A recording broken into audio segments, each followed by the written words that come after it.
Hello, everyone, and welcome to episode number 32 of the NORD and Block podcast. It is Monday, December 16th, 2024. I am Nordic97, joined with LeBlock James. LeBlock, how are we doing on this fine Monday evening? Oh, we're doing fantastic, buddy. That's awesome. Awesome to hear. I'm sure you're thrilled about your Ottawa Senators making a good old playoff push here. What's happening? Listen, I'm gonna put this into retrospect. Ottawa hasn't been in a playoff spot like in December since I was in my first year of college. Huh. Wow. Since what? So that was 2016-17? Yeah. I was 9. Don't do that. Don't do that. Don't do that. All right. All right, we got some news here to talk about before we roll into a lot of stuff here today. We got a lot of lists content we got to make. We got a lot of discussion. We have a lot of fun stuff that we found on Twitter that I think is worth talking about. First off, we're going to start off with some trades, some waivers, and some other stuff around the National Hockey League. Starting off with news out of St. Louis, where defenseman Cam Fowler was traded to the St. Louis Blues with $2.5 million retained by Anaheim, along with a 2027 fourth-round pick. Anaheim received prospect Jeremy Biakabutka and a 2027 second-round pick. This is such a head-scratcher to me. I don't really understand it at all. It is really weird that, first off, St. Louis is going for someone like Fowler because he has some of the worst defensive analytics in the entire league. I did a list on my Instagram where I looked at the worst defensive pairings like in the NHL using the X goals against average. Cam Fowler was not only number 1 on that list, he was number 6 with another pair. So he's been terrible on 2 pairs. It's such a head scratcher to me for St. Louis, but I guess it's just because they need bodies. But apart from that, like, it's really, really weird. I even before I saw the return, I think I tweeted out from my personal account saying this is just it's such a puzzling move. Like, it's such a puzzling move. Because St. Louis, I'm not gonna lie, St. Louis has the oldest defense core in the NHL. Like, I think outside of Broberg, who's hurt or just coming back, they have no one under 30. Yeah, their blue line, I'll read it off here while we're at it. Cam Fowler, Colton Parayko, Philip Broberg, who is back, I believe. Justin Falk, Ryan Suter, and Scott Perunovich as well, not including Torrey Krug and Nick Leddy, who are both injured right now. So that is an old-ass blue line. Like, that is old. Yeah. I'll give credit it's worth to Anaheim. They did get a second. I don't know a lot about Biakabutka, but you know, it's not terrible. He's like a B- C tier prospect. No grounds are being shaken by him being moved. I'm going to be perfectly honest with you. But yeah, like St. Louis makes no sense. Anaheim, I get it. You want to clear out the old guys, the old regime who didn't want to be there. I kind of get that, but it's such a strange move.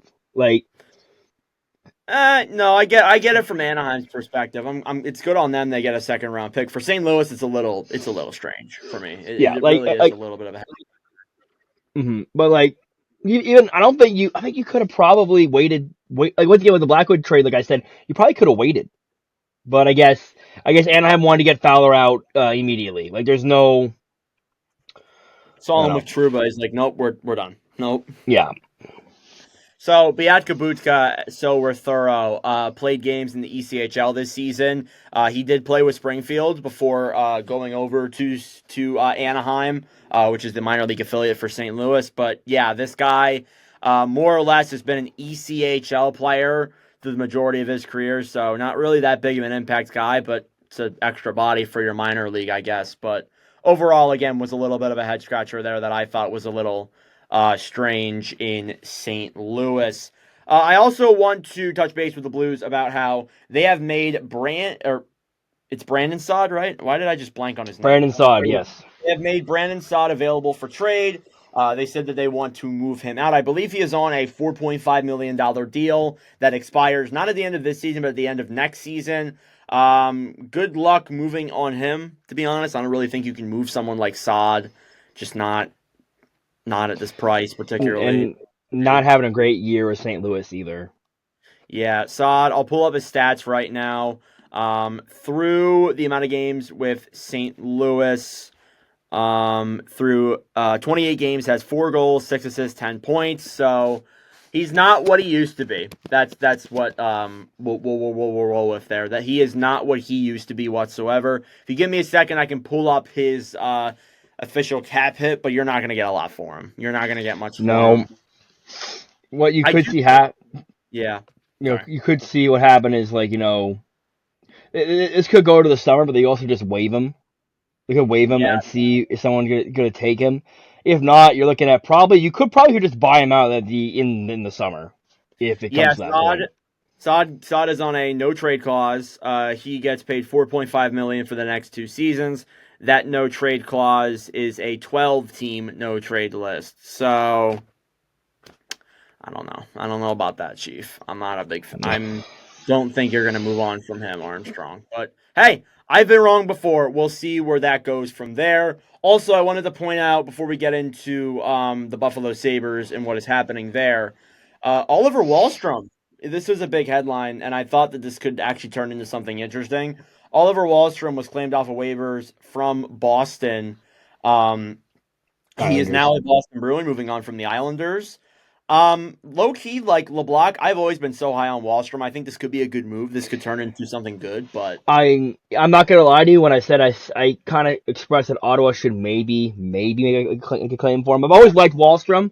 I was just think he never really got, or when he got the opportunity to get playing time in New York, he didn't, kind of faltered, kind of maybe wasn't the right environment for him.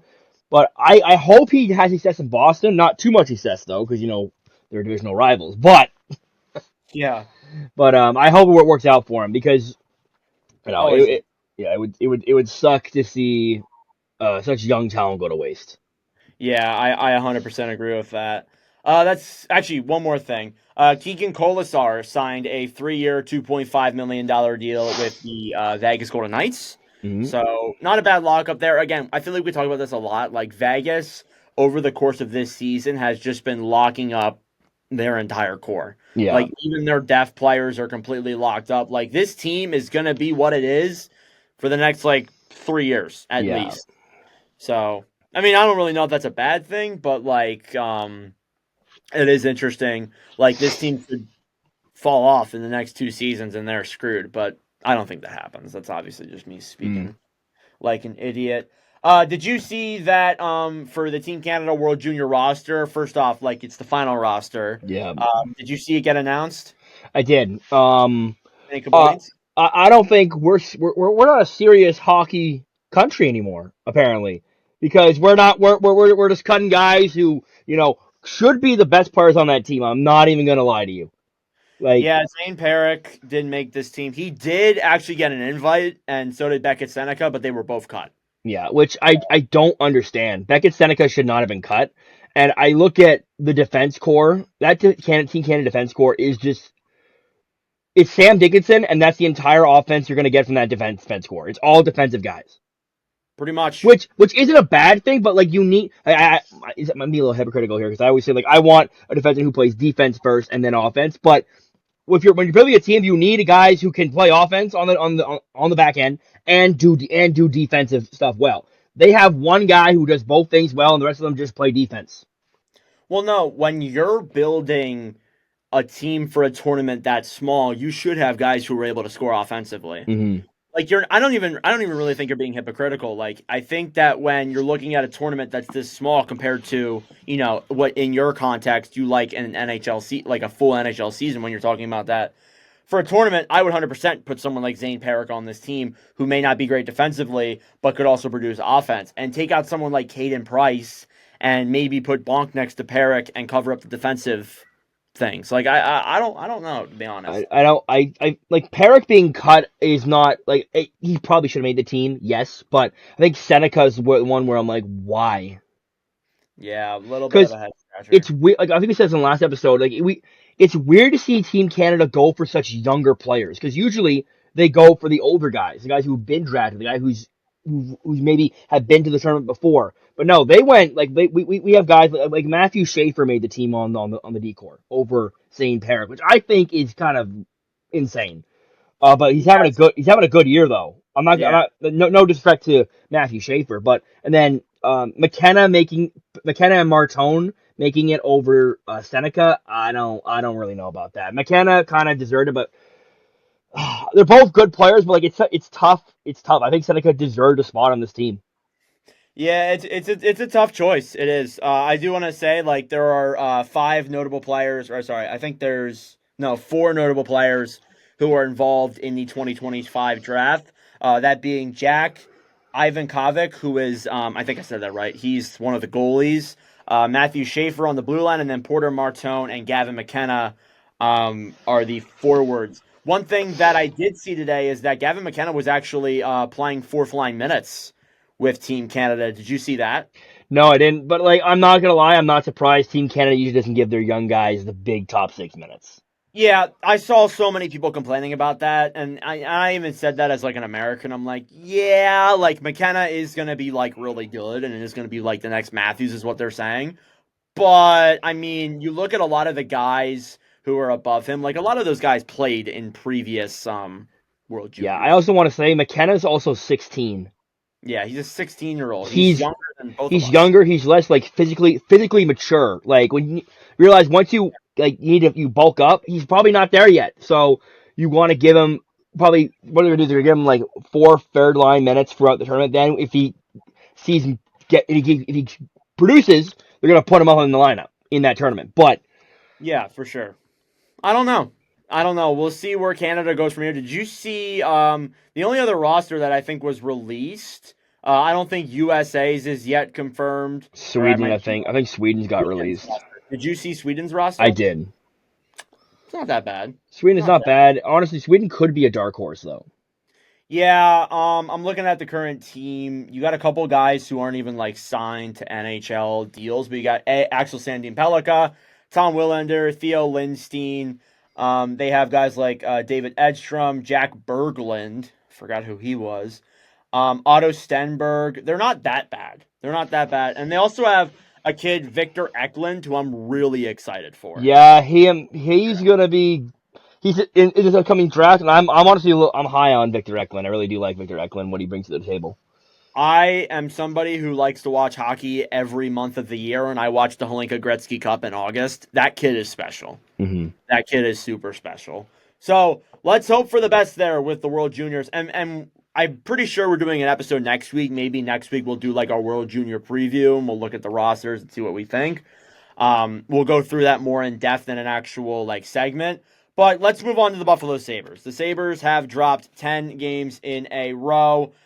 LeBlanc, are you surprised? First off, I'll ask you that.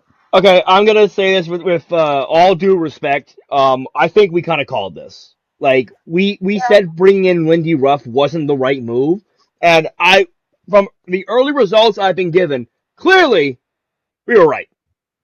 I don't really know if it's his fault though. Like he It's not. has taken responsibility for it, but I don't really know if it's But all the his fault. one thing I don't get is that they had Pagula and Adams. They had a whole big ass team meeting saying we believe in you. Like we believe in you. No changes are coming. It's kind of funny because it feels like a Disney movie. Them It saying that does. Like we believe in this team. it's like the solution's in the room.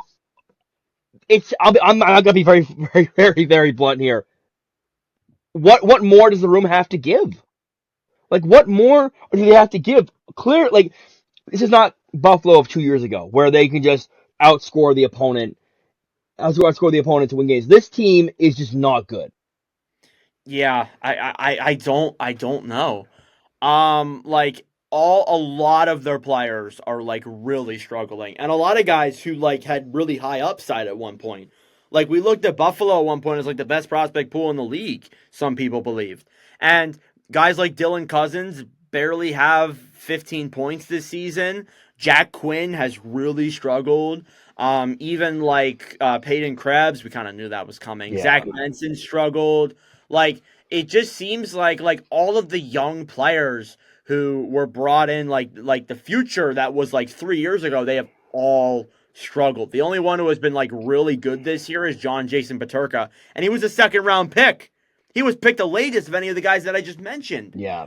So it's not Byron's been not great either.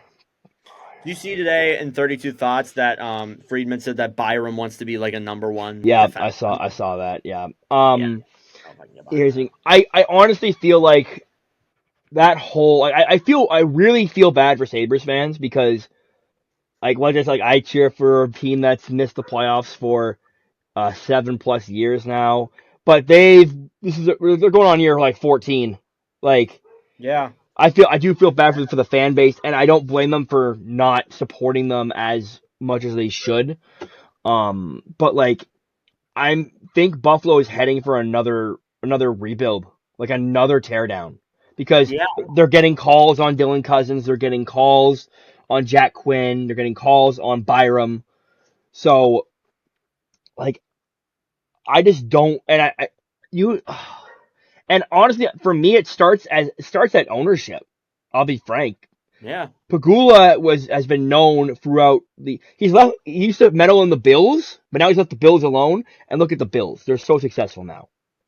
Yeah. And now he's I meddling feel in for me, oh my god, so good. Sorry, it was really glitching there for a second. I feel like for me, it seems like everybody that the Pagulas hire is like just like their friends. Like they don't hire like people who are actually competent. Like I'm being yeah. honest with you. So again, like it's really like I wish I had a list pulled up of all the guys they've hired, but like Kevin Adams, did he have any experience before I don't Buffalo? I don't even know where they got Kevin Adams from. Yeah, I don't even know where he came from. I'm just looking it up. I'm gonna look it up right now. Okay. Yeah, I just like it feels like it's so disheartening.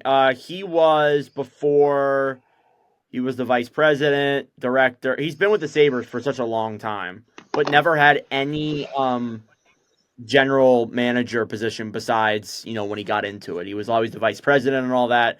So he's been with the Sabres for a long time, but he was like friends with the Pagulas, it seems.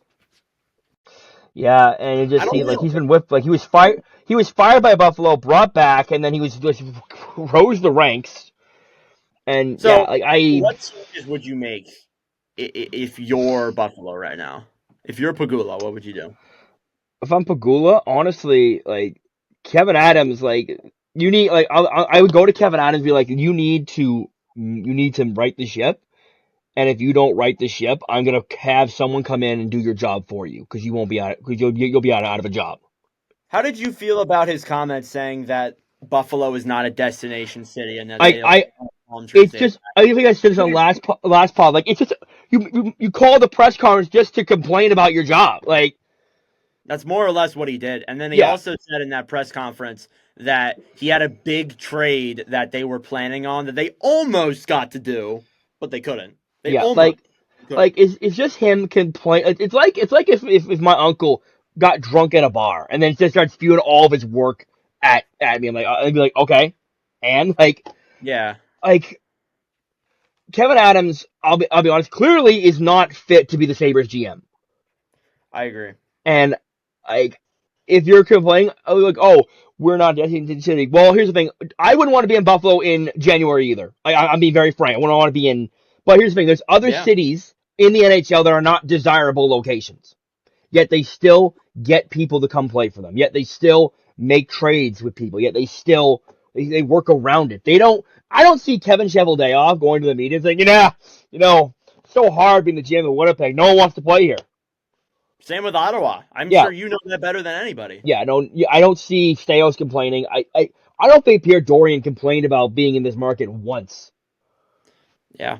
Um, Seems like for the reason why he can't get things done, he's blaming the fact that Buffalo sucks. And I think we said it last pod, but the fans are bringing palm trees to games. I think that's awesome. Yeah, that is very funny. But It is really, yeah, it's really just such a horrible time right now. But And if I'm the Sabres GM, what I'm doing is I'm looking at everybody who's in the room. If you have value and you don't want to be here, I'm shipping you out. yeah, Like I like look at here's the thing. I could go to Dylan Cousins and say, listen, we believe in you and you're gonna get it together. But if he's not invested in being a Buffalo Sabre, you need to try and get value for him. He yeah, I agree. He's 23 years old. He's a center. He had a 30-goal season. Like I think it was it last year or 2 years ago? I think it was 2 years ago. I'm pretty sure it was 2 years ago. Yeah, but like you look at like this team is also kind of young. Like Yeah. like I'm looking at it right now. Like honestly, like the youth you should bring up. Like Benson, I want to see. I like to see Yuri Kulich get more minutes. Um, Owen Power has probably been one of the only bright spots on the Sabres team this year. Byram's still 23, but he's an RFA, so you probably could ship him out. Colorado Um, won last year. It's yeah, possible. but like it's such. Well, and like Uko signed that big deal, and he's not looking that great to start the No, I year. wouldn't put the blame on UPL. I I wouldn't don't do that. put here's the thing. 930, I'm not putting the blame on him. Yeah, no. Here's the thing. Like I always say, like wins are not a goalie stat; they're a team stat. But I want to say, like some game he's been a little inconsistent. Okay, I'll get behind that. I also Yeah, want to look at Buffalo's attendance. It has really decreased these last couple of seasons. Like you look in the early years of this drought when it started, like they they still averaged still like they still 1,000. came out to support. Like if he was Yeah. like 6 years out of the playoffs, they were still showing up When it really started to fall off was in after COVID. 2018-19. Yeah, I was Even like, after COVID, too, it really mm-hmm. fell off. 2018-19, 17,000 average. 18,000 average. 2019-20, 17,000 average. Now, again, that was shortened season, but still. 21-22, I think I'm pretty sure. Otherwise, this is embarrassing. I'm pretty sure the Sabres had like limited attendance during 21-22 because they only averaged like 10,000. I'm Yes, pretty sure. Otherwise, yeah, that is not that's not yeah. good. No, they had limited attendance. Yeah, they That's had yeah. to have. 22-23, even the year where like they were really good. They came very close. They only had 15,000. They still struggle with attendance. And like you look at like I always like keep track of the attendance per like every day. Buffalo would have games where they would like have like 9,000 people there, and then they would have games like on a weekend against Nashville where there's a sellout.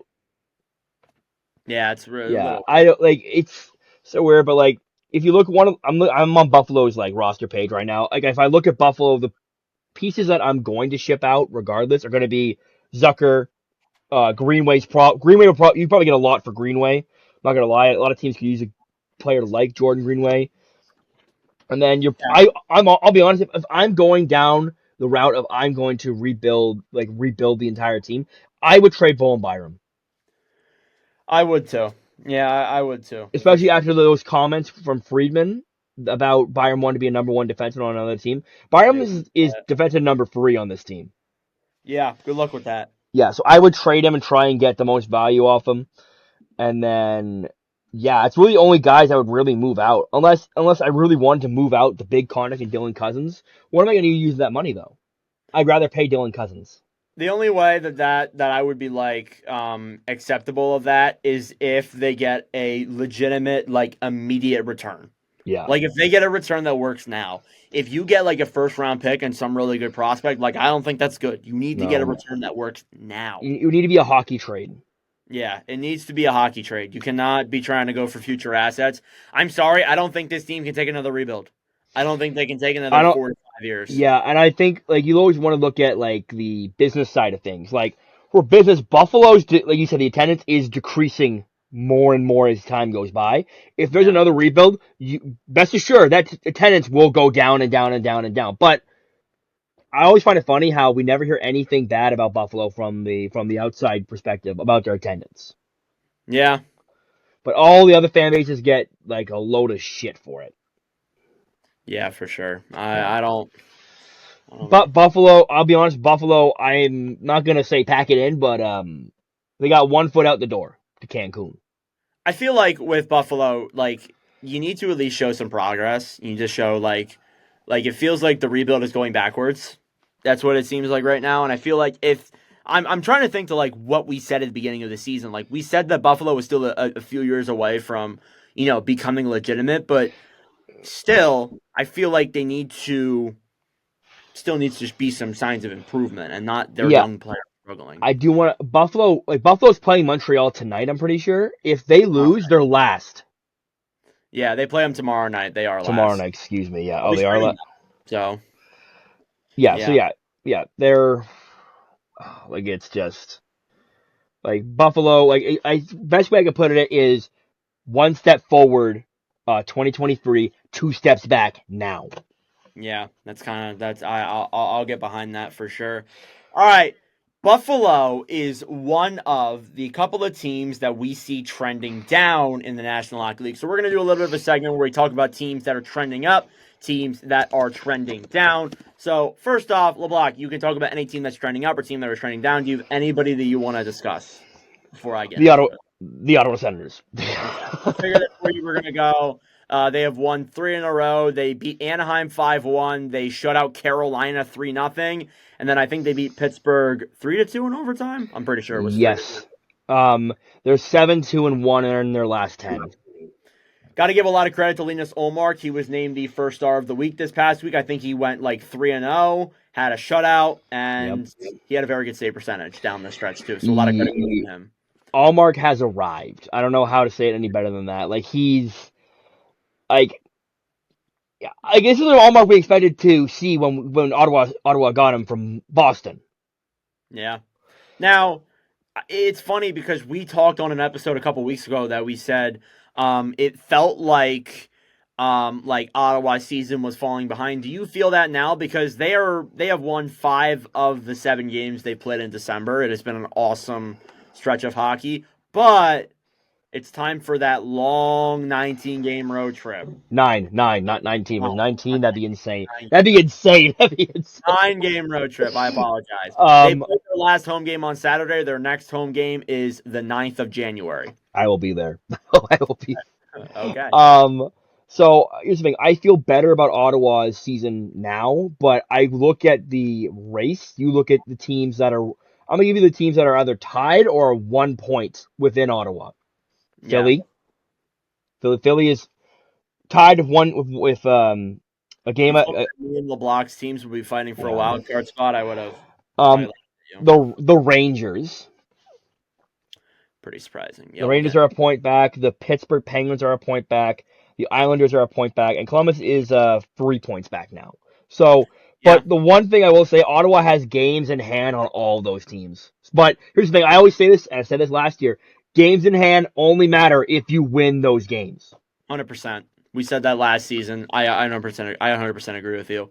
A team that is trending down is the New York Rangers. We made a great segment last episode talking about the Rangers. We talked about them a ton. It seems like Trouba was not the problem in in New York. Imagine if he was in Ottawa. You would not like that. The Rangers, they have lost their last, I think, 3 games now, especially last 2.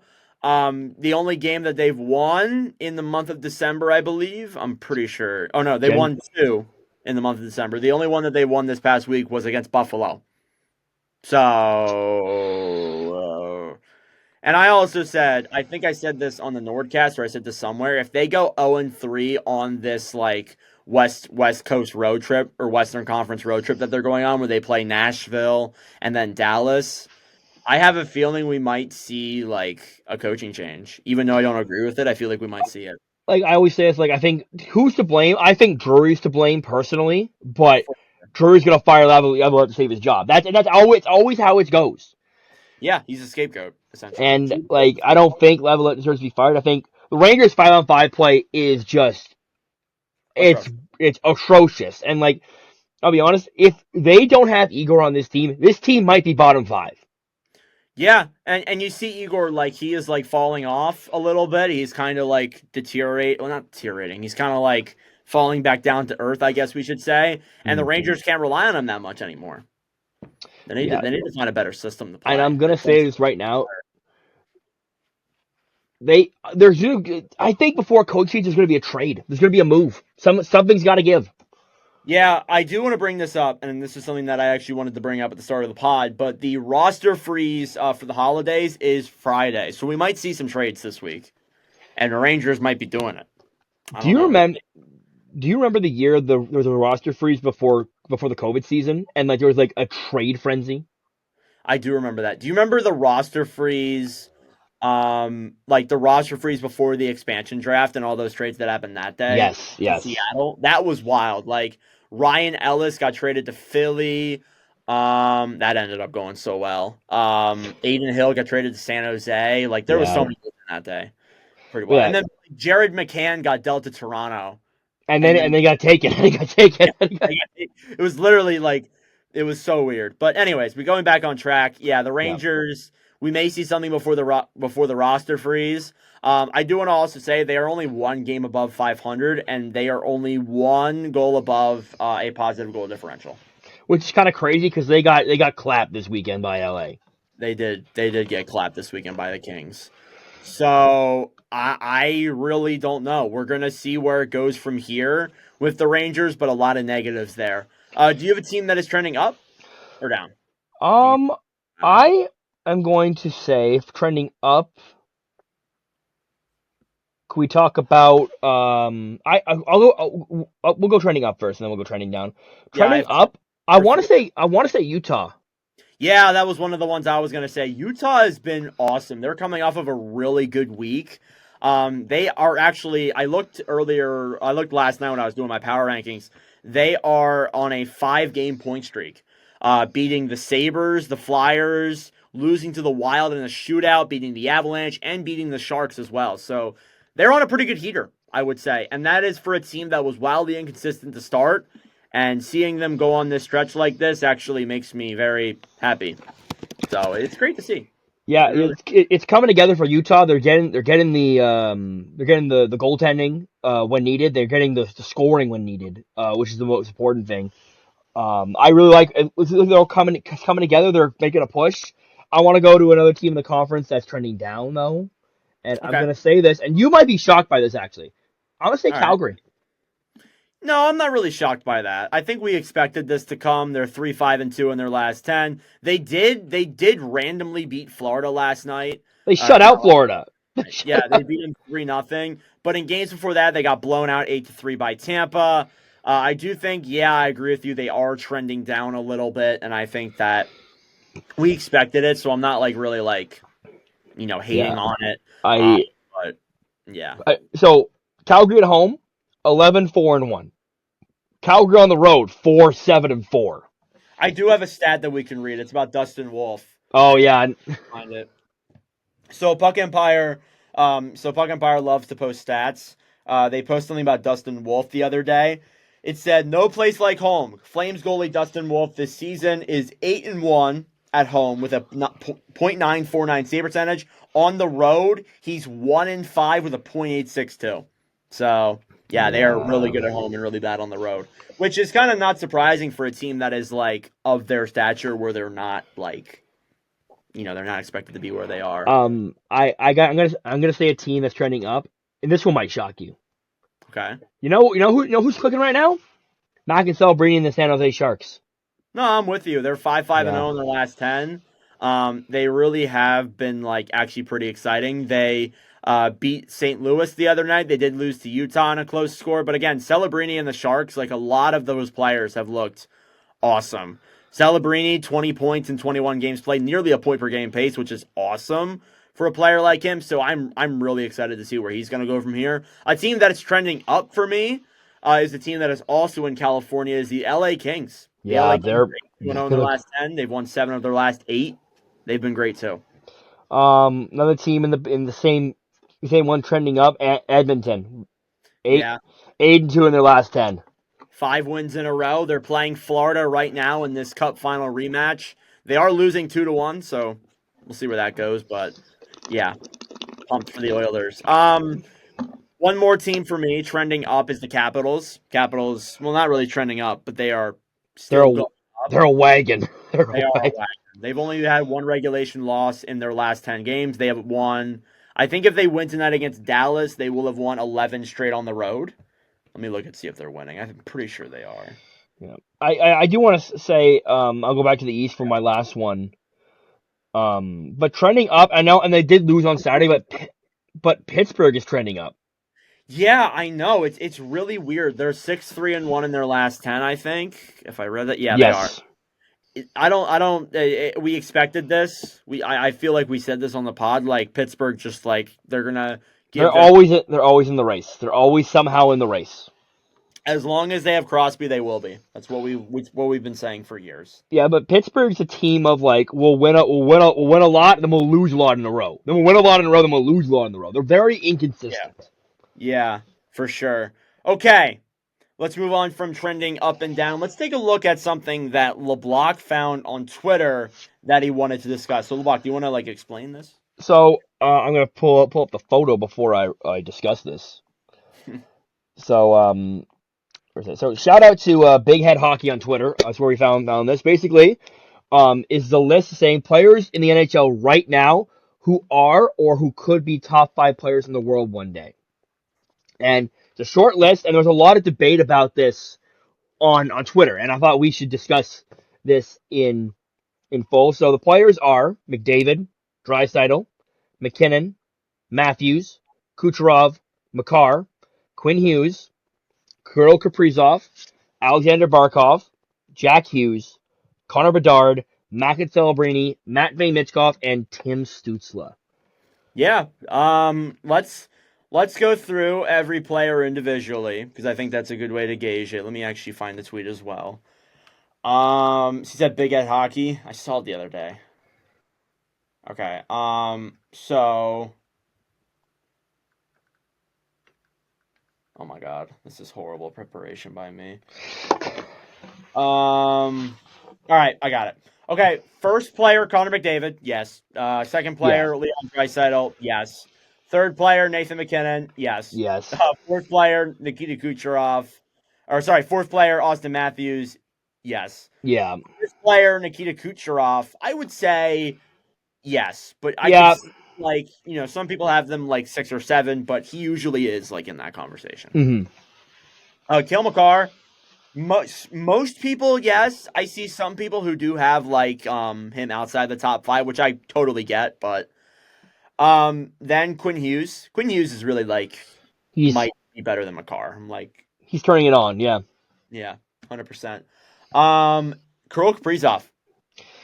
This is one where I'm like we want to say like one day. 'Cause I do believe Kirill Kaprizov has not hit his prime yet. Like, this is probably the first year he's like taking a step forward. I feel like there's still more to come with Kirill Kaprizov. I thought last year, or I'm thinking about Quinn Hughes. Yeah, this is the year where Kirill Kaprizov really like has taken a massive step. The last 2 seasons, he's been really good though. So I think that he should be in that argument. Alexander Barkov.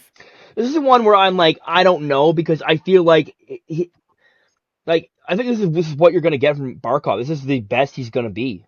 I don't feel like he's gonna increase. Like he's the same age, same draft as McKinnon. So like I don't like I think if you said like top 15 player, yeah, we could have that conversation. But top 5, I'm gonna say I don't really believe in this one. I believe he is a top 5 center. Mm-hmm. Yeah. Maybe not a top 5 player. I think we even had him in our top 5 at one point. Yeah, we did. List. Jack Hughes. I'm gonna say yes, but I'm gonna like be hesitant on it because I think he can be a top 5 player. Yeah, I think he can be too. Connor Bedard. Bedard? Probably. Bedard's gonna get better. Bedard's gonna get way better. I'm gonna say yes. When he and the Blackhawks are in their prime, I will get behind that. Macklin Celebrini. Sure, it's his first year. You don't know how these things are gonna play out though. That's the thing.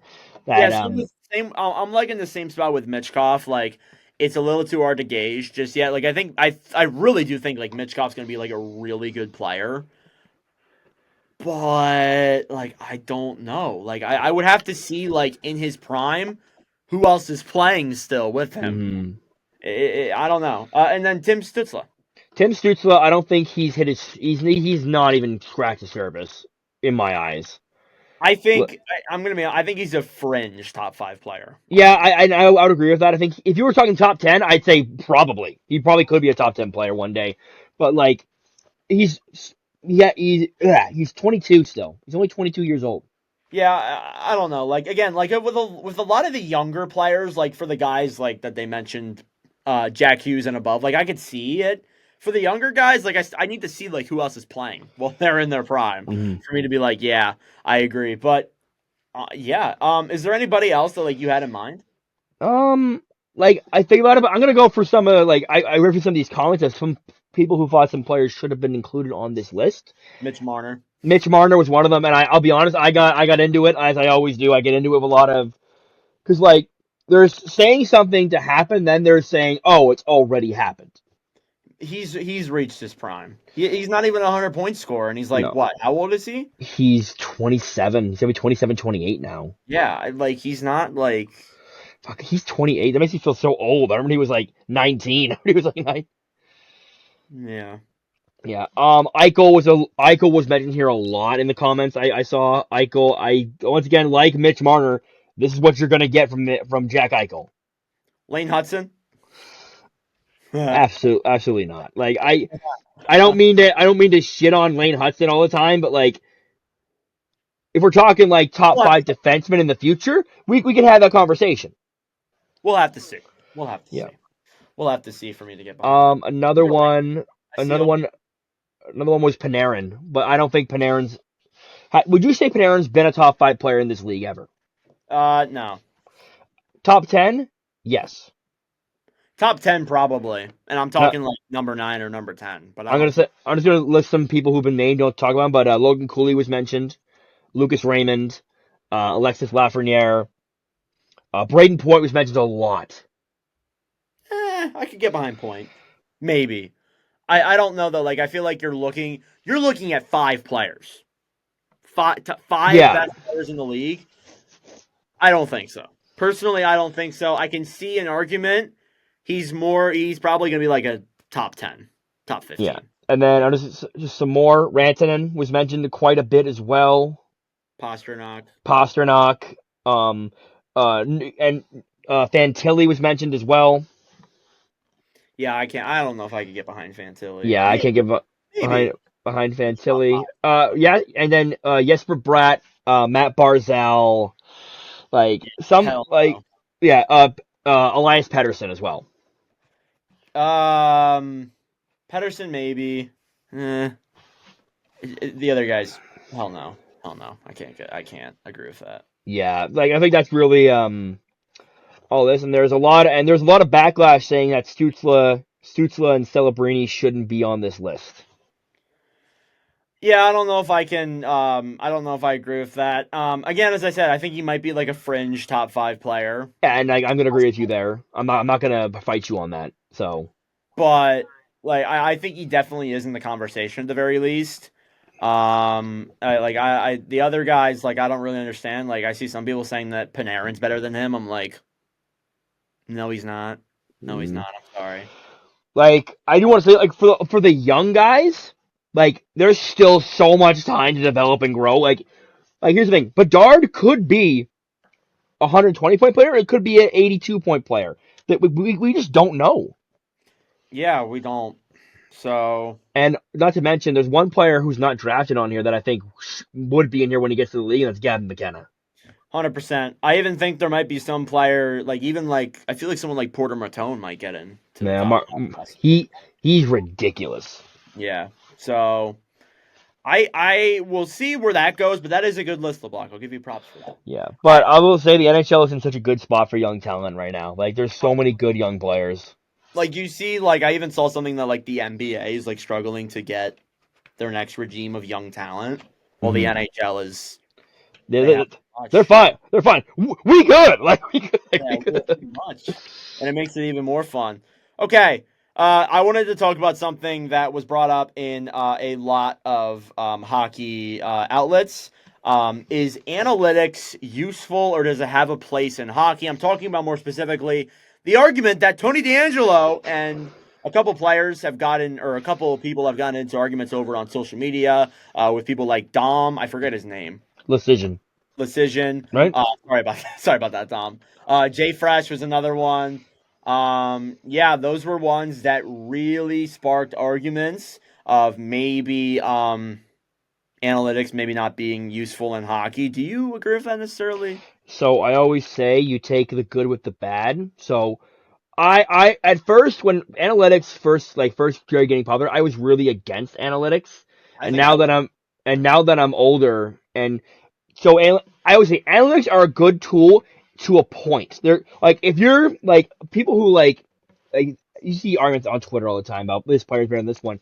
But if you're just like throwing out charts and saying that and think, look, I'm right, that's like the charts don't mean everything. The eye test is still in my eyes a superior tool to see who's better because they could do stuff on the ice that doesn't count towards analytics that you think is very good.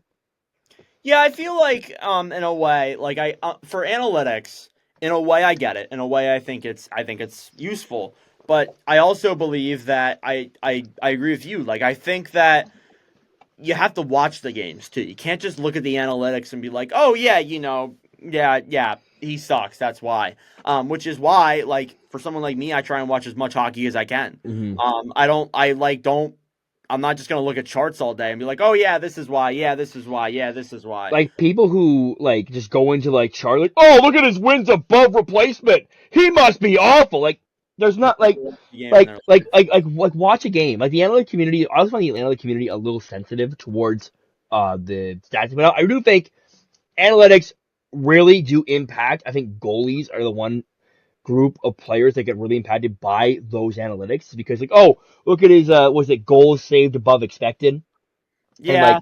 like and also like if you're new to analytics, like learning all like the advanced stats, it takes some time because I'm like what the hell is Corsi? What the hell is that? What the hell I is... still don't know what that is. It's like I couldn't tell you. I'm not gonna I could not tell you. It's still I've learned to understand it more as I've been on like social media and I've made videos for as long as I have, but still, I still think that watching the games is a much better way of gauging how good a player is or how good players really are. So Mm. again, like this wasn't really meant to be that big of a discussion topic, but overall, I do think that it definitely has a part in hockey now, but I don't think it's as important as people read it up to be. Yeah, multiple teams have analytics departments, but like they're not like these huge department. It's like maybe three guys in a room. like Yeah, for yeah. but like analytics has a place in hockey, but it's not like no one is like basing everything off of advanced stats. And if you do base everything off of advanced stats, and I'm with all due respect, touch grass. With all due Yeah, respect. yeah. I'll stand with that. Yeah. All right. Let's move on to our next thing here. That I wanted to talk about. So LeBlanc didn't even know about this. When I told him this, he was like, "What? Where did you hear that from?" So apparently, Darren Dreger went on TSN, I think a week or two ago, talking about how there is a lot of pushing from the NHL to really expand their presence in Europe or in other countries around the world. Because you see the NFL doing it so much. They go to games, they support programs over there, they do this, they do that. The NHL, they just have like one or two games a year where they kind of go overseas, or they'll go to China, or they went to Australia a couple years ago, which I thought was cool. But again, you see those things, and like that's kind of what they do. But they were really talking about, and Darren Dreger really brought it up about the possibility of like a European league. How do you feel about that? For me, there's already like leagues in Europe though. Like that's the one thing. Like for the NFL, like the NFL had NFL Europe and that failed spectacularly. But like there's already leagues in Europe that have garnered so much attention. Like also you'd be stepping. I want to say this, you'd be stepping into the SHLs, the German Hockey League, the Swiss League. You're stepping into their territory. I don't think they would want the NHL just stepping on their toes and saying I'm here now. Maybe a way that you could grow hockey is do more games in Europe. Yeah. Do Like more games. I would be open to like if they had like if they cut their contract at the ECHL and had like the last league in Europe, I could be on board for that. I would not be on board with that as an ECHL fan, but I do get what you're saying. I think that it wouldn't be a bad idea to have like a European minor league over there, but I feel like if you were to do that, maybe inherit a league that is going on right now. Yeah, I do feel like they could add yes, inherit a league is going on now, or like all the European prospects that you can go over right away and like play in the AHL or like or like and if you're but if you play in the CHL, you have to wait until you're like 20 to play in the AHL. What they should do is they could inherit a league, and then they have all the prospects who are under 20 play in that league. That wouldn't be a bad idea. It's like a prospects league, Mm-hmm. essentially. That wouldn't be a bad idea, to be honest with you. I also think like they should expand outside of Europe. Like, don't just go into that place. Go to like Africa. Go to like Asia. Go to like those countries. Go like, hear me out. Go somewhere like maybe in the Middle East. Make teams there where hockey is not that big. Yes, but I also want to point this out. There it's gonna sound like such a Canadian. There's no ice there. Yeah, Yeah, yeah. I but figured. like, and like, I get going to different places, but like, you want to go to Africa. Well, they don't have the facilities for that. They don't have the stuff, stuff there for an NHL game. They're also there for to make programs out of it. So I understand growing the game, but it's also like you need to be able to be realistic with like going to the Middle East. If you're going to like Dubai, like I can That's what see they're talking about. I can see They're that talking work. I can about see that Dubai. working Dubai, but like I don't know. Like it's a broad topic. I don't think it's gonna work. I think the NHL needs, if they want to make a league in Europe, that's one thing. Going out of the way to the Middle East, I don't know how players would feel about that either. Yeah, we're gonna send you to our affiliate in Riyadh, Saudi Arabia. Okay, yeah. Yeah, you know I what I mean? that, Yeah, but I don't know. I feel like if you're gonna bring a topic like that, there's got to be a better plan than that. it's But you know what I'll tell you what it is. It's the NHL looking at Middle Eastern money, the deep pockets of the Middle East. don't do it. Don't do it. Don't No. do it to the MLS. I'm just saying that could be. Remember, we heard about this free on free hockey league that Steve Dangle was proposing. Yep. And then he Yep. quickly shut that shit down. Yeah, he did.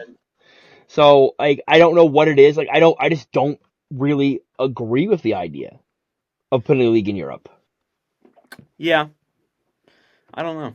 I really I will we'll have to see where I don't know. I don't think This, anything amounts to it, but it was something that was brought up. this could be prime rib, or this could be a nothing burger. Like, it's really. I think it's going to be a nothing burger, but I've Yeah, been so wrong do I. before, so we will see. All right, let's move into our last topic here of this episode. LeBlanc wanted to do a list that we could post on Instagram, so we thought, hey, this is a good idea to do it. The best goalie of every team's franchise all time. So, is there any like requirements for this LeBlanc? Is there anything that we should know? They've had to play at least one season for the franchise. Okay. For Utah, we are going to include Arizona as their history. We're not going to have Utah as 1 year wonders. Okay. Yeah. The Jets 1.0 does not count towards Winnipeg. It counts towards Utah. And do the Thrashers really don't. The Thrashers count towards Winnipeg. Yeah, but yeah. Okay. So Let's just go I alphabetical. okay. I was gonna do it by standings. We can do it alphabetically. I would rather do it alphabetical because I'm gonna All write. right, for sure. All right. Okay, so starting off with the Anaheim Ducks. I think it is John Sebastian Jaguar. I also agree with that. Sorry. Probably should have this better prepared. Yeah, All right. Jaguar 1 cup, 1 Conn Smythe, elite. Do you have any honorable mentions? Yes, I want to honorable mention John Gibson. I think he's been one of the better goalies in Anaheim's history, and I think he deserves to be recognized. Do you have a goalie right now who you think could become like maybe the best goalie in Ducks history? Dostal, the way I'm really high on Lucas Dostal. I think if he could continue his like what he's going at, he could end up one of the all-time greats for the Ducks. He could for sure. I could see that. Let me look at those Dostal stats real quick. The fifth winningest goalie in Ducks history has 77 wins. Dostal right now is 25. Yeah, so he's gonna break that. Like, yeah, for sure. But we'll see. All right. Next up, then we'll go to the Boston Bruins. The Bruins. Who are you thinking? There's a lot of goalies there. there's a lot of goalies that played for Boston, and I'm gonna say I think it's Tim Thomas. Okay. You want to back that up a little bit? I'm gonna go to Tim Thomas's stats so I can actually back up my point real quick. I totally forgot. I had him up earlier, and here we go. Yeah, so like he's one of Conn Smythe. He's one of the best goalies of his generation. Let's see if I can get his stats up here. You know what? Yeah, I agree with you. Yeah, I like think it should be. yeah, 921. He had a 933 in 0809. His cup run 938. Like this dude just saved pucks, and like he was averaging less than 2 goals a game in his prime. He's fifth in most wins as a Bruin, but he actually played a lot less games than a lot of other Bruins did. Mm-hmm. Any honorable mentions for Boston? Tuukka Rask. Tuukka Rask. Anyone else? Do you have anyone else? I thought maybe somebody like Tiny Thompson. Maybe Gary Cheevers. Yeah, Cheevers as well. Andy Yeah, Moog was there for a yeah, good time. Mo. Yeah, I do think that Thomas is. Yeah, go. And I do want to say one thing before we continue because I forgot to mention it to you. You can only use the goalie once. So if there's multiple teams that have good goalies, you can't use them twice. I think we'll be okay though. I don't Okay. think we're gonna have any overlaps. I also do want to shout out Tim. He was supposed to be on this episode today, but he had a personal issue come up, and it was his idea. We and him did this earlier in the week, so I want to shout out Tim. Yeah, shout out Tim, 100%. Buffalo Sabres. Hasek. Yeah, I thought maybe you would go honorable mention Ryan Miller. Yeah, Miller. Oh man, I grew up in Ryan Miller's prime. I was a kid. He was. I'm watching him going like, wow, he was so good in his prime. No, one of the most underrated players, I think, in NHL history. If I'm gonna be honest. Mm-hmm. Yeah, I probably agree with that. No one gave him his due. Flames. Actually, no. Wait a second. Honorable mentions to Marty Baron and Tom Barrasso as well. Yeah. I'm going to say what team are we on? Sorry. Flames. Kipper. Mika Kiprusoff. Yeah, on Kiprusoff as well. Honorable mention to Mike Vernon. Yes, Mike Vernon. Yes, he was very good goalie for the Flames. Unfortunately, his relationship with the Flames is not great. So. Yeah. So. All right. Yeah, Carolina Hurricanes. It's Cam Ward. Kind of a short franchise there with Carolina. Like they even with Hartford, really it's not that big. An honorable I couldn't even give you an honorable mention on that. Like you could actually no, I can't say like Frederick Anderson because I would go with Artur Turbe. Or Mike Liut, or even like Sean Burke, Manny Legacy. Yeah. Kevin Weeks as well. I see on this list. Yeah. Oh my God. All right. Yeah, it's definitely Cam Ward. They never really had they've never had a consistently good goaltender in Carolina. Yeah, they've gone through a lot, to be honest. So, all right. Chicago Blackhawks. I think wholeheartedly, and this might be a hot take. It's Tony Esposito. No, I agree with that. That's not a hot take. Shout out Glenn Hall. Yeah, shout out Glenn Hall. Most wins. Esposito has the most wins by a. And then Ed Belfour as well. Yeah. You mean include both of them in honorable mentions? Okay. We can do one. It's up to you. I'm just kind of rolling with it. All right. Colorado Avalanche. Patrick Waugh. Yeah, I think that's really no debate. Yeah, I'm trying to think of an honorable mention right now. Colorado. Hang on a second. Jose Theodore. Even Semyon Varlamov. He was there for a long time. He was, and he was really good for them. Yeah, I would say, it's probably gonna be. I would say honorable mention would be, either Jose Theodore or David Abershire. Yeah, we'll go with Jose Theodore. Okay. Blue Jackets might be. It's Bob. Bob, not Vasilevsky. Yeah. And I'm not gonna lie, the Jackets have not had a great goaltending outside of Bob. I'm gonna It be very might frank there. be Merzlikins. It Like, might be, honest. or it could be Steve Mason. He had that one great year, and then that's it. No, I'm You rolling. know? Yeah, I'll roll with Steve Mason. Mason, I think, is a good honorable mention. Mm. He wasn't that bad with Columbus that you might He think. wasn't. He won Rookie of the Year with Columbus. He won. Yeah, was barely even there for that long.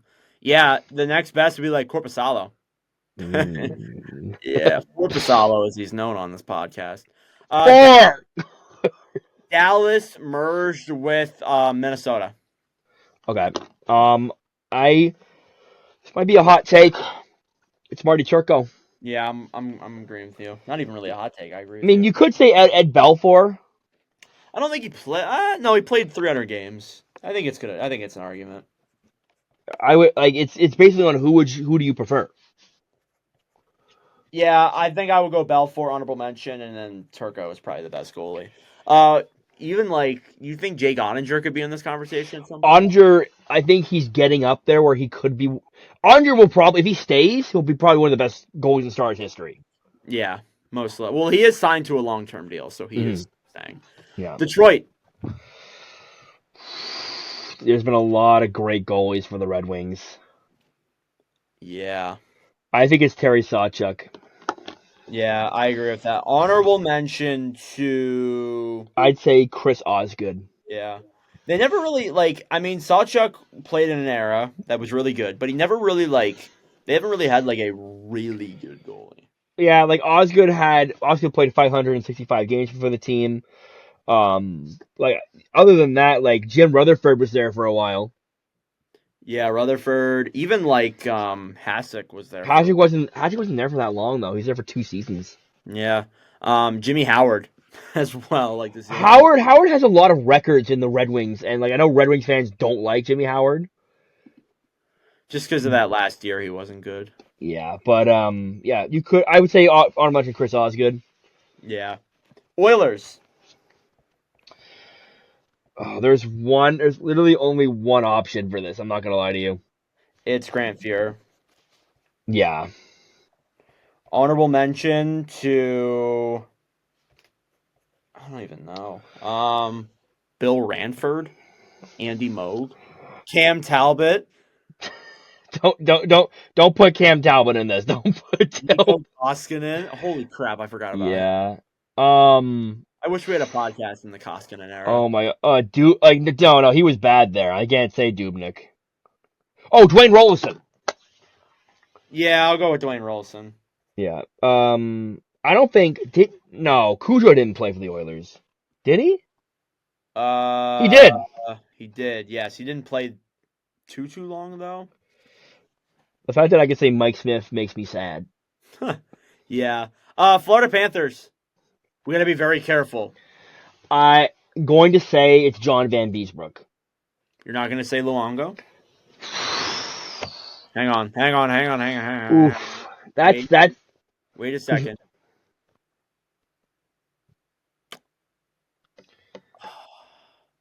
Yeah, I'm gonna go. We'll go with Van Beesbrook. We can't really. like you could argue it's Bob, but we can't say Bob. No, we can't say Bob. We'll go with Van Beesbrook. You know, I'm looking at this. Like Van Beesbrook, like Longo is the Panthers like all time like games played leader for a goalie. Van Beesbrook was there. I think he was there 5 or 4 years. But when he was there, it was like probably outside of these past couple of years where it were the best Panthers teams. What about an honorable mention? Honestly, we could put. So are we putting Van Beesbrook or Luongo? I'm rolling with Van Beesbrook. I think Okay. Luongo was better in the other place he played rather than. Yeah, I'll go Luongo as the honorable mention, Okay. and I'm gonna say Thomas Vokoun. Ooh. Yeah, I like Vokoun. L.A. Kings. Ooh, it's quick. Like it's Quick is not close. It really does not come close. shout out Raji Vachon. What a goat. Oh my goodness. Yeah, Quick doesn't even come close. Doesn't Yeah, even he like really played for them. So yeah, it's Quick and then Vachon because Vachon and Quick is also the longest tenured Kings goalie by like it's not even close. Like he has 400 games. 400. He has 400 more games than Raji Vachon. Yeah. So he is without a doubt. Yeah, and then Uh shout out Kelly Rudy. yeah, Minnesota Wild. Okay, Minnesota has never had. I'm not gonna say that. They've never had like a really elite goalie like in their franchise history. I'm And going I'm gonna with Backstrom. you're going Backstrom. I was gonna say Dubnik. Uh what are their stats? They're really close. It's like it's flip a coin. Like it's that close. You know what? We'll go Backstrom and we'll say Dubnik's an honorable mention. Yeah, Backstrom is like literally such a forgotten goalie. Just because He he had was he was on Minnesota when Minnesota was like really bad. yeah, and he made them not so bad. Yeah, I don't forget it, the first time Minnesota made the playoffs after the Parise. Nick Backstrom was the goalie. He got hurt, and that was the end of his career. This is all like taking such a trip down memory lane. I know. You got like that the meme where like just guys sitting on a table and just like pulling out like old names. Old names. Yeah. Like, oh. Yep. Montreal Canadiens. Carey Price. Come on. I am going to say no. It's What? Ken Dryden. Actually, yeah. I'll go with Ken Dryden. We can Honorable make mention Price. yeah. Price is like they've had so many good goalies. Dryden, though, because he played like the recency bias is there with Price. He's the winningest goalie in Canadiens history. Played the most games. Dryden quit because it was too hard. Dryden quit because he was too easy for him. Like he has 6 Stanley Cups, 5 Vezinas. Like nowadays, like if you have 5 Stanley Cups, like the goat. Like I'm not even gonna like. Yeah, honestly. Um, Honorable mention Carey Price and Jacques Plante. yeah, Jock Plon as well. Okay. Nashville Predators. I think it's It's Pekka Rinne, and it's not that close. what a legend. Oh, I And forgot about Renee. the Pekka Rinne was honestly, I love watching him play. I still remember when it was a few years ago when we were talking about Hussein Saros being the future of the Nashville Predators and Rene was the past. Man, Yeah. I would say the honorable mention for me is Yusei Saros, yeah, I and think then he's I'm gonna say this because he was there. That now, I'm gonna sound Vokun was also in Nashville for a very long time. yeah, almost 400 games there with the team. New Jersey Devils. It's Broder. Yeah. Broder. Like like come on. I don't know. Come on, yeah. How about an honorable mention? This is tough. Oh. Corey Schneider. Corey Schneider, but like Corey Schneider, let me just go to games played. I always loved Corey Schneider. He has played 300 games with the Devils. Schneider was like an elite goalie for New Jersey but New Jersey was not a good team. At the like what I always get because he was like really good for New Jersey, but and then when New Jersey got good, that's when he kind of fell off. You know, I'm looking at like the most. What I'm using for this is I'm looking at the most wins by like Devils goalies. You know, Mackenzie Blackwood is number 5. Yes, I've seen that right now. It's kind of like outside because they had Broder Broder played for them for so long.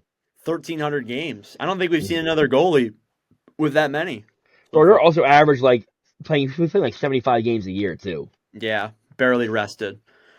New York Islanders. It's probably Billy Smith. It's Billy Smith. I think, yeah, like the Islanders. Islanders are more known for bad goaltenders. I'm not gonna lie to you. I'm not gonna. Yeah. Yeah, they're more known for not Honorable mention great. to Don't say it. Don't say it. Honestly, oh my god, you could say Sorokin. you could Sorokin, because like like the R word I'm not saying Rick DiPietro. Don't. starts with R, ends with ick. DiPietro. No, don't put that evil on me. All right. Kelly Barudi's also there too. Kelly Rudy, Glenn Reich. I think I'm going to say Sorokin. Okay, all right, we'll go with Sorokin. Why not? Because, like, I don't know. Like, Robin Leonard, I don't, like, oh, The Rangers. it's, Lundqvist. it's, it's Hank. Like, it's still a travesty he never got a cup. It really is. Like, here's the thing. I don't like the Rangers, but, like, I would love to see, if the Rangers won and Hank got his cup, I would have been happy. I would Honorable mention, say Mike Richter. Mike Richter, and honestly, you know who played for them for a lot? Also, John Van Beesbrook. Also, John. Yeah. Ottawa Senators. Now, when I did this with Tim said the wrong goalie, and I got really mad at him. I got really. What did he say? He said Damian Rhodes or Patrick Lalime, but it's Craig Anderson. Yeah, it has to be. You know, Anton Forsberg is 7th in all-time wins. That makes me sad. That makes me sad. Honorable mention. Probably Lalime, yeah. many would say the Hamburglar, but he never. But He was there for like a year. He was there for didn't like, play 100 games. I'm looking at all like Ottawa's never had a consistent goalie like throughout their history. Yeah, Ryan Elliott I see in there, or Brian Like Elliott I see in there. like Linus Allmark has played 20 games. He's number 31. Oh, I completely forgot that Robin Leonard played for the Senators. Yeah, we drafted him. Philadelphia, it's Bernie Parent. Oh my God, me and Tim did not think of Bernie Perron. Who did you say? Ron Hextall? We said Hextall. No, it's not Hextall. It's Parent. I'm gonna take your word for it then. Parent is ahead of his time. Yeah, Honorable mention though the Hextall. It makes me really sad seeing Carter Hart though number 4. number 4. What the hell? He played a lot. He almost had 100 He wins. did. Yeah. And he, Steve Mason's there too. yeah, Mason's top 3. Man, this is really a throwback. All these names: Brian Elliott. Oh my god. Oh my God. And Tiro Ninamaki. I don't know. Man, that's a throwback right there for me. Wayne Stevenson. Yeah. Just Brian Elliott is 15th. That's kind of crazy. Urson's not far from being on that list either, though. Who also played for the Flyers? John Van Beesbrook. Pittsburgh. Fleury. Fleury. You know Tristan Jarry's 3rd in Penguins wins. That also makes me sad. Probably makes Penguins fans more sad than that. It does. Honorable mention, well, probably Tom Barrasso. Tom Barrasso, yeah, he was there for a long time. Would you say Matt Murray deserves an honorable mention? No, he didn't play. He wasn't that long. 200 games for Fleury. For Murray, sorry, excuse me. Yeah, Barrasso played almost 500, and Fleury almost played 700. Yeah. San Jose, it's probably Nabokov. Nabokov. The honorable mention is probably freaking Martin. I would say Antti Niemi. Yeah. Niemi has better stats than Jones, by far. Is Martin Jones still in the NHL? I think he's in the AHL or he's a free agent. Oh my god, I gotta look now. Because he played for Toronto. He played for Toronto last year. Aaron Dell. Fuck Aaron Dell. Yeah, Aaron. Yeah, Jones is a free agent. I don't think he's retired. I think he's still active. Yeah. You know what's crazy? Capo Kakinen is number 10 in Sharks goalies game played. That is pretty crazy. For Jones currently is. I think he's retired. Is he retired? Yeah, he is retired. Wait, I can't tell. He won a cup? He won a cup. He won the cup with LA. He was a backup. Oh my god, he was with LA. Holy crap, I forgot about that. Funny story, he was Dylan's favorite goalie and then he got traded. Yeah, I believe that.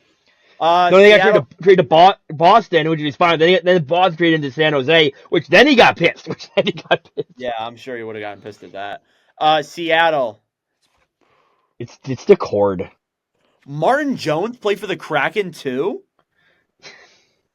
I completely What a goat. What an absolute goat. Greatest goalie of all time. I'm gonna say that it is He's the Decord. Flyers too. How am I forgetting all this stuff? I mean, I love Martin Jones. the Kraken have had 4 goalies ever. I'm going with Dackard. Yeah, Decord. Decord. Grubauer, like I have Guerrero's stats are to go freaking horrible bad. He's so bad though. He has the most wins of any Kraken goalie. because he But started a lot. Because he started. yeah, you look at his overall stats, it's not good. St. Louis Blues. Probably Cujo. Wait, hang on, let me see. I'm gonna. It's Bennington. Hang on. Bennington has literally all the records for St. Louis. Does he actually? Yes, remember he got the all-time wins marker a few weeks ago. Oh, yeah, that's right. Yeah, that's right. He's probably he's going to pass Mike Lute for the most games played by a goalie very soon. Yeah. Yeah, you could we'll put Cujo as a honorable mention, and you could say Jake Allen as well. Allen was there for so long. Allen was very good. He was there for so long, yet he only didn't even get 300 games. Yeah, I liked Allen. Oh, Allen and Halak were a tandem for a very long time in St. Louis. Yeah, that was also what they rolled with. Lightning, it is Vasilevsky. It's Vassy, and then I would say the honorable mention would probably be Happy Bullen. Probably. No, I mean like Ben Bishop's the only other Ben one. Bishop as well, yeah. Mike Smith. Yeah, I'd say Bishop and Happy Bullen. Louis Domingue. Toronto. I think it is Johnny Bauer. Yeah, honorable mention of the Turk Broda. Turk Broda. Yeah, I was thinking Turk Broda too. Not a lot of like written. They also There's like I said, like Toronto. Like if you look at Montreal, Montreal, the franchise who's always had an elite goalie.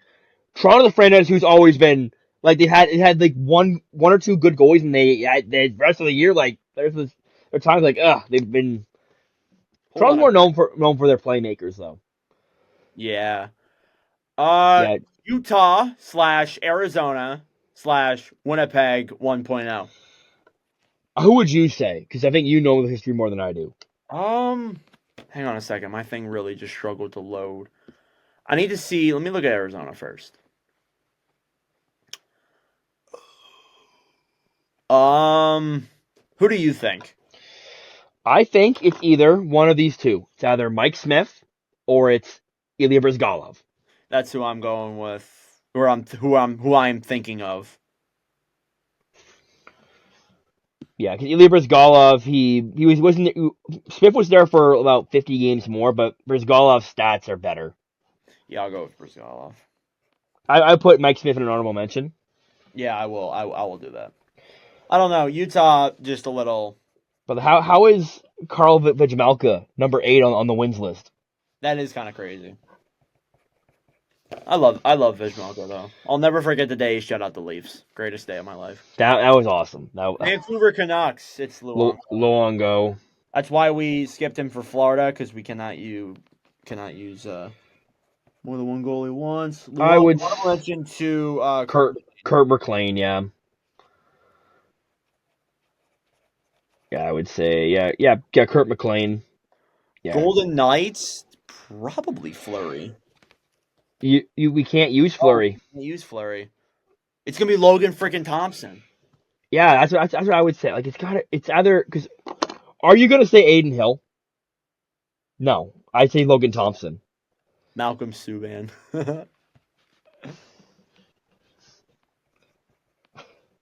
Keep forgetting how like there's such a new franchise that I love seeing all these names. All of these names are just such throwbacks. Yeah. Jonathan Quick is 9th in all-time wins. Yeah, I know. I saw that. That's funny. It's crazy, isn't it? Yes.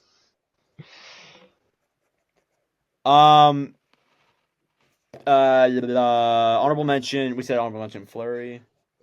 And would you put Aiden Hill in the honorable mention or no? Sure.